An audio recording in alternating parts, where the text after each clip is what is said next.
So good day everyone. Today I'll be talking about our work, the system's neuropharmacological model of corticobasal ganglia circuitry for arm reaching.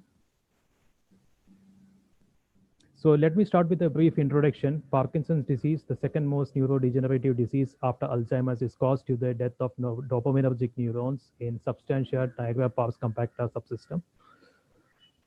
And over the last couple of decades, the number of people that are severely impacted by this disease is on an incline. The exact cause of the cell death is not yet known. However, various hypotheses link the cell death to metabolic deficiencies, metabolic vulnerabilities, energy deficiency, oxidative stress, Lewy body formation, and alpha syn aggregation.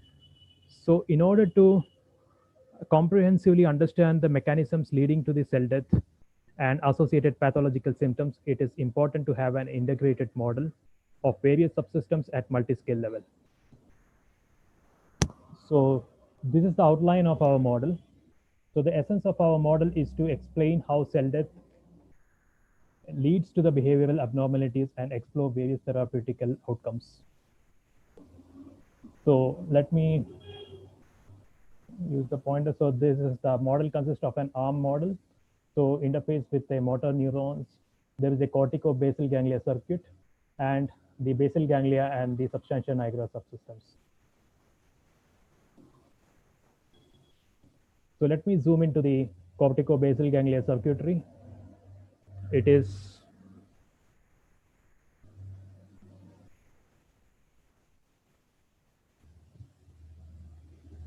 the arm is trying to reach the target, and the end effector position of the arm is detected by the proprioceptive cortex and passed on as a signal to the motor cortex. The motor cortex also receives a signal from the regarding the goal information from the prefrontal cortex. It combines the signal and it will send a signal towards the basal ganglia, and basal ganglia with after its internal mechanisms will send after the internal dynamics, it will send a corrective signal back to the motor cortex, which will further issue motor commands and then drive the arm further. So inside the BG, the striatum, based on the sensory feedback error, it does a value computation, and corresponding to the value difference signal, it will send a GABAergic current towards the substantia nigra pars compacta, and together with the GABAergic NMDA and AMPA signals that is receiving, it will it will send a dopamine. It will release dopamine into the extracellular space. So the BG subsystem, it consists of an input nuclei.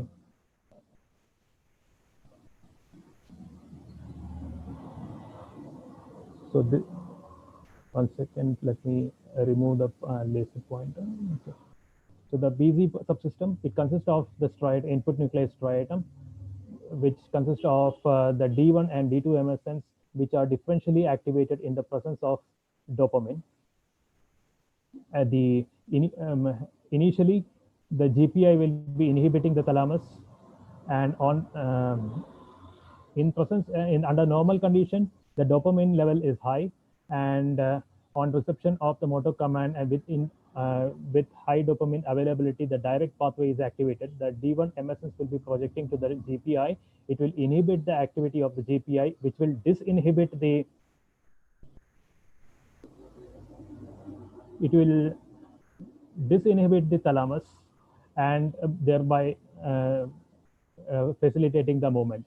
On the other hand, under Parkinsonian conditions, the dopamine signal is due to the death of substantia nigra cells. The dopamine signals are less in availability, so the D2 pathway will be activated. The D2 projections to the GPE will inhibit the GPE, which will reduce the inhibition towards the subthalamic nucleus, which will overexcite the GPI, and which in turn uh, increase the inhibition towards the thalamus, thereby inhibiting the movement.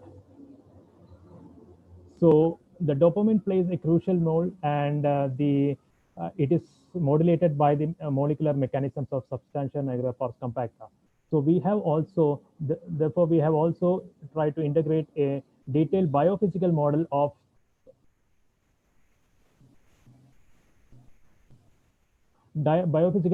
substantia nigra pars compacta, which explains all the molecular level mechanisms like glycolysis, mitochondria, the calcium buffering mechanism, the levodopa uptake mechanism, etc. And the dopamine released from a network of such substantia nigra dopaminergic neurons will be released into the extracellular space.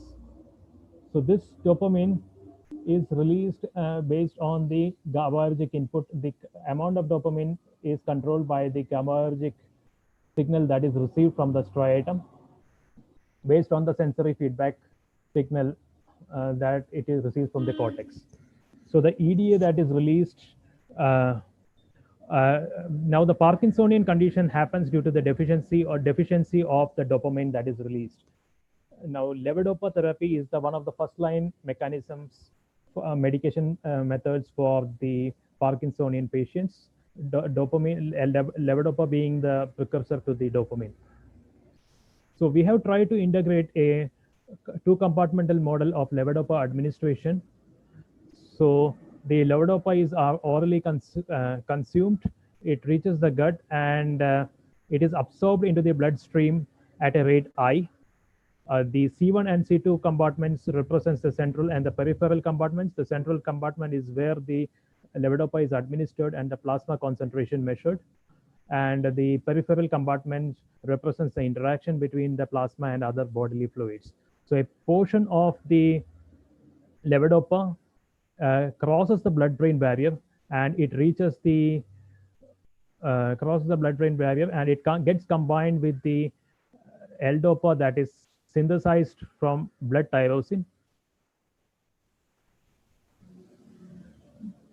So, and this L-dopa is packed into the vesicles. It is converted to cytosolic DA using the enzyme aromatic amino acid decarboxylase, which is then packed into the vesicles, transported towards the synaptic cleft, docked to the proteins, and released into the extracellular space. So let me show some of the initial results from our model.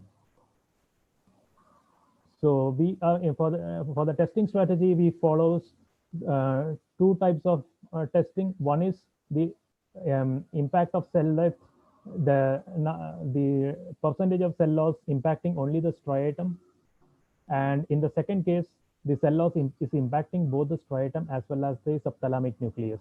So for the first case, under the normal condition, we can see that the arm is reaching the target. It reaches pretty quickly, around 0.6 seconds. The movement speed, it follows a perfect bell curve where the velocity increases in the start up to a certain point, and then as it approaches the target, it slowly comes down. And the STN population activity, which is the time frequency analysis, shows higher powered activity in the 0 to 10 hertz spectrum. So as we keep on increasing the cell loss, for the 25% cell loss, we can see that the trajectory is smooth, the reaching is perfect, and but it takes a slightly higher time. And with even higher cell loss, we can see that the trajectory is wavered. It doesn't. It is, and the velocity curve is not smooth. It increases a bit, then it comes down, and then it further increases.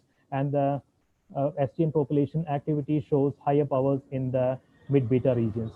With a further increase in the cell loss, we can see that the arm fails to reach the target even after the maximum allowed time of 5 seconds. That is what we configured in our model. And for the second case, where the dopaminergic loss is impacting both the striatum as well as the subthalamic nucleus, in the normal condition, the arm reaches the target pretty quickly. With increasing cell loss, the time taken is more. And with the 50% cell loss, what we observe is kind of a akinetic rigid. It is a kind of a cogwheel rigidity, where the arm slightly starts moving and then it stops for a certain amount of time, and then we can just see the velocity movement speed, and then in middle it picks up the speed, it moves towards the target and then there it gets stuck again, and then it hovers around and reaches the target, taking considerable amount of time. With even higher increase in the cell loss, what we observed is that arm fails to start from the starting position, and it is some kind of akinetic rigidity. With levodopa medication, the performance is considerably improved, and it is seen during the performance metrics that we recorded in terms of average time to reach and the percentage of successful reaches. And here are some of the uh, cardinal symptoms of PD that we simulated using our model. So in the first case, under normal condition, the arm reaches the target pretty quickly, and a point, I'm not sure whether it is visible, it reaches the target around 0.6 seconds. And then second case is the bradykinesia. It takes considerable amount of time, however it reaches the target and around double the time. And the third one is the reaching tremor. It moves towards the target, and as it almost approaches the target, it hovers around and it takes considerable amount of time reaching the target. And the third one, which we saw in the earlier plot, the cogwheel rigidity, where the arm takes some time, initiates movement slightly, then it gets stuck, and it moves towards the target, and then from there it gets stuck again, and then finally reaches the target after considerable amount of time. And the final case, that is the akinetic rigidity with increasing cell loss impacting both STN and the striatum. Here, the arm hardly moves from the initial position, and it never reaches the target.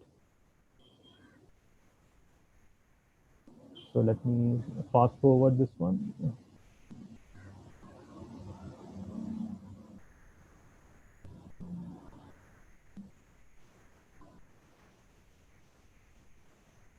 Okay, yeah, I'm almost winding up.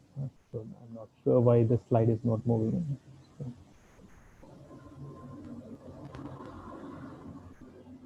Okay, so all these are a small part of a bigger picture, that is to uh, build a patient-specific test bench. So here, using various activities performed and the interaction with the corticobasal ganglia circuit, the meta parameters are derived using targeted outputs and the therapeutic interventions. And then fine-tuning the same, the optimization of the medication can be done in terms of dosage and the frequency of dosage. So here are a few of the selected references that we use for our work. And that's all from my side. Thank you for your participation and patience, and looking forward for your questions and valuable suggestions. Thank you. Thank you very much, Sandeep. We do have a little bit of time left before we have to vacate the room. I see Yelena, is that your hand? Yes.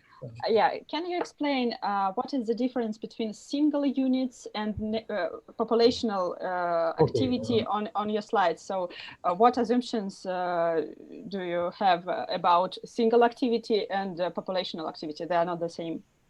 Okay, so the single activity is that in our model, we used the subthalamic nucleus is model using a 15 by 15, 15 cross 15 neuron element. That is a total of 225 neurons are in the cluster. So what in the single activity, what we did is that the frequency response we analyzed for a single neuron, and the STN population activity is the one that we did for taking the local field potential, that is the average of all the neurons, all the 225 neurons. So that is how it is represented. The single activity I just showed for reference. That is what is the activity of a single neuron, and what is the. So there is a single activity from Parkinsonian patients or animals, no. or there is model? No, this is just a purely model. So this is just showing what is the power recorded in a single, that power that is observed in a single neuron during that, because a single neuron, it will be anyway showing higher power And the population activity, because during the averaging out, when it is a very asynchronous, when the asynchronous oscillation occurs among the neurons, the peaks will cancel each other, and then the power will reduce. So that is why we see a difference in power with respect to single neuron and the population activity. So ideally, we have to take the population activity only, and the single neuron activity, I just showed it for a comparison. Because in reality, we will be recording the population activity only. Thank you, Sandeep. If there are no further questions, that is the end of this session. Thank you again to all the speakers. Well done, and that's some really impressive research that you presented, all of you. And hopefully see you around in other talks and future online, or hopefully one day real life events.